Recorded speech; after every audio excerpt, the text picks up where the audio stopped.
नमस्कार, आप देख रहे हैं वीके न्यूज और मैं दृष्टिर उपाध्याय। पूरा देश कोरोना से जंग लड़ रहा है। भारत में कोरोना संक्रमितों के मामले 10,000 के ऊपर जा चुके हैं तो 300 से ज्यादा लोगों की मौत हो चुकी है। इसी कड़ी में केंद्र सरकार की तरफ से 21 दिनों के लॉकडाउन को बढ़ाकर 3 मई तक के लिए कर दिया गया है। केंद्र सरकार की तरफ से युद्ध स्तर पर तैयारियां की जा रही हैं तो वही सुप्रीम कोर्ट में याचिकाओं का अंबार है। लिबरल गैंग घरों में बैठकर सरकार और मीडिया को कूसने और तबलीगी जमात के बचाव में लगी हुई है, लेकिन सुप्रीम कोर्ट भी इनके इरादों को अच्छे से समझती है। इसीलिए लिबरल गैंग समेत इस्लामिक रहनुमाओं की याचिकाओं को खारिज कर सुप्रीम कोर्ट ने उनके मुंह पर जोरदार तमाचा जड़ा है। आइए आपको भी इनकी बेतुकी याचिकाओं के बारे में बताते हैं कि जिसे सुप्रीम कोर्ट ने खारिज कर फटकार लगाते हुए क्या कहा है। सबसे पहले बात करते हैं जमीयत उलेमाए हिंद की उस याचिका की जिसमें सुप्रीम कोर्ट को तबलीगी जमात से संबंधित मीडिया कवरेज को लेकर आरोप लगाया गया था कि मीडिया का एक वर्ग दिल्ली में पिछले महीने आयोजित तबलीगी जमात के कार्यक्रम को लेकर सांप्रदायिक नफरत फैला रहा है। फर्जी खबरों को रोकने और इसके लिए जिम्मेदार व्यक्तियों के खिलाफ कठोर कार्रवाई करने का निर्देश केंद्र को दिया जाए। इस याचिका पर वीडियो कॉन्फ्रेंसिंग के दौरान सुनवाई करते हुए मुख्य न्यायाधीश एस बोबड़े, न्यायमूर्ति एल नागेश्वर राव और न्यायमूर्ति MM शांतनगौडर की 3 सदस्यीय खंडपीठ ने कहा कि इस मामले में भारतीय प्रेस परिषद को भी एक पक्षकार बनाया।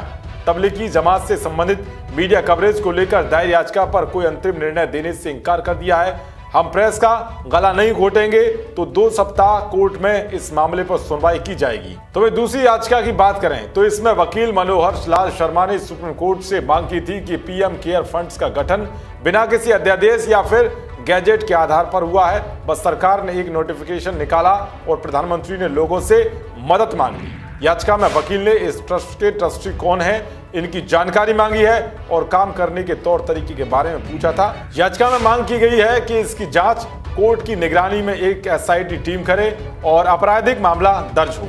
इस पर सुनवाई के दौरान चीफ जस्टिस SS बोबड़े काफी नाराज हुए और उन्होंने याचिकाकर्ता वकील मनोहर लाल शर्मा को कोर्ट ने फटकार लगाते हुए कहा कि याचिका पूरी तरह से गलत है, ये कोई टैक्स वसूली का मामला नहीं है। कोर्ट ने नाराजगी जताते हुए कहा कि हम आपके ऊपर कॉस्ट भी लगा सकते हैं। बता दें कि इससे पहले कांग्रेस के साथ ही अन्य लेफ्ट पार्टियों ने इस बात का दावा करते हुए अपना रोना रोया था कि PM केयर फंड में दान की गई राशि की रसीदें नहीं मिलती हैं, जबकि महज एक घटिया आरोप है क्योंकि PM केयर फंड के लिए अलग खाता खोला गया है और दानकर्ता सीधे पोर्टल से ही रसीदें डाउनलोड कर सकते हैं। खैर, खिलाफत और मोदी को कोसकर अपनी राजनीति चमकाने वाली गैंग की सोच से हर कोई वाकिफ है। तीसरी याचिका की बात करें तो यह पूरी तरह से निराधार है, जिसे सुप्रीम कोर्ट ने खुद बेतुका माना है। दरअसल देश में कोरोना महामारी के दौरान देश के स्वास्थ्य सेवा क्षेत्र राष्ट्रीयकरण के लिए याचिका दायर की गई थी, जिसे सुप्रीम कोर्ट ने तुरंत खारिज कर दिया। जस्टिस अशोक भूषण और जस्टिस S रविंद्रन भट्ट की पीठ ने वीडियो कॉन्फ्रेंसिंग के माध्यम से इस मामले की सुनवाई की और कहा कि न्यायालय इस तरह का निर्देश नहीं दे सकता है।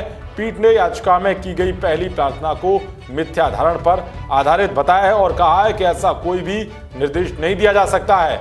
इस तरह से सोमवार को सुप्रीम कोर्ट ने कोरोना से जुड़ी सभी याचिकाओं को या तो खारिज कर दिया या फैसला सुनाने से इनकार कर दिया। इससे पहले भी सुप्रीम कोर्ट होटलों को शेल्टर बनाने की याचिका पर सुनवाई के दौरान कोरोना वायरस के मामलों पर लगातार दायर की जा रही याचिकाओं पर भी आपत्ति जताते हुए कहा था कि अपने घरों में आराम से बैठकर एक्टिविस्ट याचिकाएं दाखिल करते जा रहे हैं, इन पर रोक लगाई जानी चाहिए। लेकिन सुप्रीम कोर्ट की इतनी सख्त टिप्पणी के बावजूद लिबरल गैंग याचिकाओं को दाखिल करने में जुटा हुआ है। संकट की घड़ी में ऐसी घटिया मानसिकता रखने वाले नफरती गैंग पर आपकी क्या राय है, कमेंट बॉक्स में जरूर बताएं। देश और दुनिया की तमाम खबरों को पाने के लिए देखते रहिए वीके न्यूज। शुक्रिया।